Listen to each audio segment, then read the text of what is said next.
Well, the evidence really against Kyle Clifford was overwhelming. He had previously admitted to all the charges against him, and that was the murder of his ex-girlfriend Louise Hunt, the murder of her sister Hannah Hunt, and the murder of their mother Carol Hunt. He also admitted previously to charges of possession of 2 weapons and false imprisonment, but he had denied raping her. But over the last few days we've heard in court overwhelming evidence against Kyle Clifford, which is unanimously being accepted by the jury today. We heard that the semen was found on the body of Louise Hunt on the 9th of July, and the prosecution had very much put forward that that semen was there as a result of restraining his ex-girlfriend Louise Hunt and raping her on the 9th of July in 2024. Now, the defence for Kyle Clifford had argued that DNA evidence, that forensic evidence, had been there from a prior sexual encounter between the couple 16 days previously.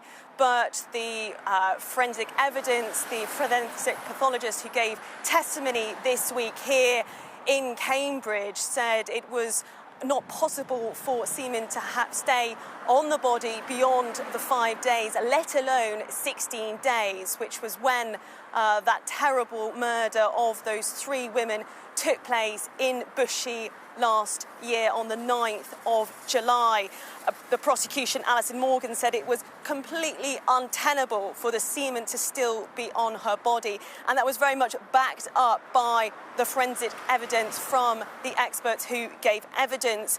But Alison Morgan also said that we saw a huge degree of planning when it came to the attack. We saw CCTV footage which was shown in court of Kyle Clifford going out in the days leading up to that those brutal murders, where he was seen buying duct tape. Now, that duct tape was used in question to restrain his ex-girlfriend before raping her. He was also seen buying other objects online, but also buying them in shops relating to the murders, such as a crossbow, and online buying a knife as well. Now, the prosecution had argued that his obsession with buying those weapons, but also buying the duct tape that was fundamental to the rape of Louise Hunt, that she was tied up, and the duct tape the prosecution had put forward was used over her mouth to stop her screaming. So a really, really difficult case to hear in court today, and very difficult for the surviving family of Louise Hunt. Her father, John Hunt, the BBC racing commentator, he was in court today hearing the evidence, and there were some emotional scenes in court. There was also an applause when that guilty verdict came back from the jury of that. And this has been, obviously for the family, hugely traumatic. There have been the murders of a mother and 2 daughters, and then we've now had this guilty verdict today that Louise Hunt, who had been in an 18th-month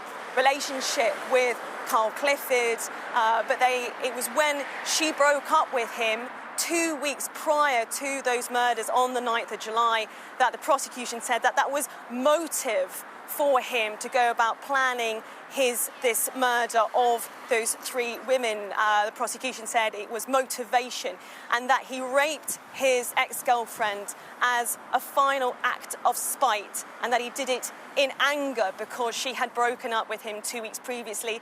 And it was almost immediately after that breakup that he began planning his attack in both the murders and also the rape that we've had now come in. And it clearly took the jury very little time at all to come with that verdict. They were out for about 45 minutes before they've come back and said that Kyle Clifford, they have found him guilty of the rape of Louise Hunt. Now, he will be sentenced on Tuesday for those 6 offences. The 6 he has previously pleaded guilty to, and the 7th one today of rape.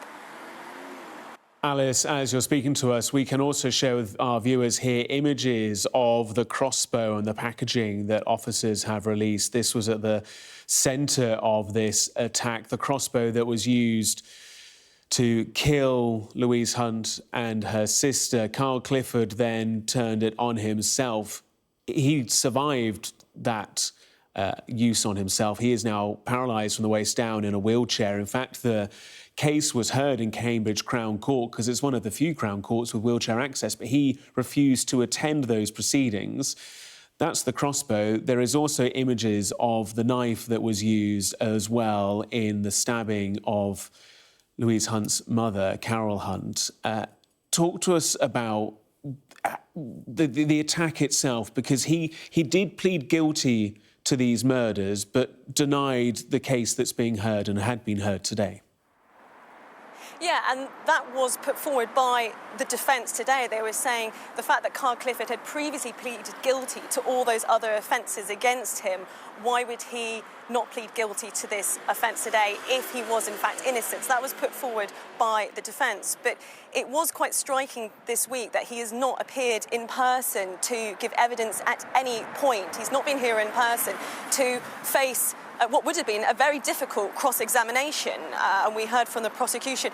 It would have been questions such as, how could it have been possible for the couple to have sex 16 days prior to this violent murder, when clearly we were shown in court angry exchanges of messages between the couple.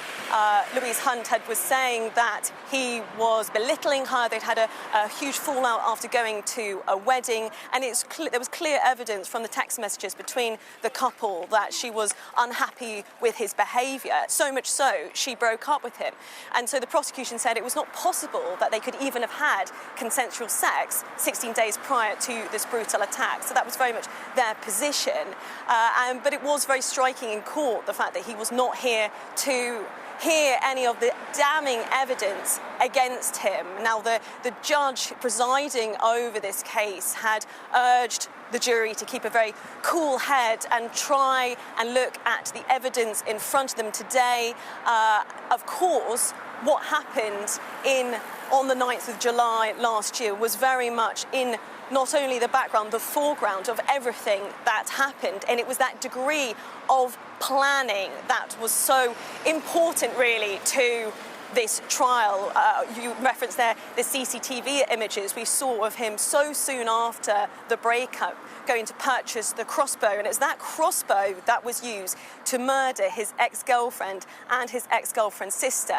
We saw him purchasing a knife, and it was that knife that was used to attack Carol Hunt. Now, it was on the day of the 9th of July when he appeared outside the family home in Bushey. He went into the house onto the ruse, really, of pretending to give back some possessions that he said he had of his ex-girlfriend. And we saw in court footage of a conversation that took place between Carol Hunt and Kyle Clifford. But underneath, in disguise, he had a knife, and it was then, once he gained entry into the house, that he then killed, fatally stabbing Carol Hunt 4 or at least 5 times. And again, in court, we were shown graphic images, really, of where the stab wounds occurred. And then we heard that he waited then for his ex-girlfriend, Louise Hunt, who was in fact working in the garden. She was working in a pod that she was using for her business. She did dog grooming, and waited a significant time for her to come into the house. And that was because the prosecution said that they did that in order to attack her, tie her up, her hands and feet were bound, and in order to rape her. And it was very distressing in court for the family to hear some of the detail about how that rape took place. But clearly there was the premeditation, there was the planning of it. But at the same time, the prosecution also said that whilst he was planning the attack, the buying of the crossbow and all the other items, he was also looking up pornography, and that the prosecution said that was indicative of the way in which this crime was not just planned in terms of it being a violent triple murder, it was also planned in terms of how that warped sexual fantasy of raping his ex-girlfriend was all tied up in this brutal attack on the 9th of July last year, which sadly killed 3 women. But it will be on Tuesday, not today, on Tuesday, that Kyle Clifford, who, as you say, is currently he's in a wheelchair, having tried to take his own life. There was a manhunt for him after the 9th of July last year when those brutal murders took place. But he was eventually, he was captured by police, having tried to take his own life. But he will be sentenced on Tuesday for the 3 murders of those 3 women, for false imprisonment of his ex-girlfriend, and also for possession of 2 weapons. That is the crossbow, and that was the knife used to kill Kyle Hunt. He has not contested that at all. He pleaded guilty to all those offences, but today he has been found guilty of the rape of his ex-girlfriend, which the prosecution said was a final angry act of spite in terms of raping his ex-girlfriend before killing her brutally on the 9th of July last year.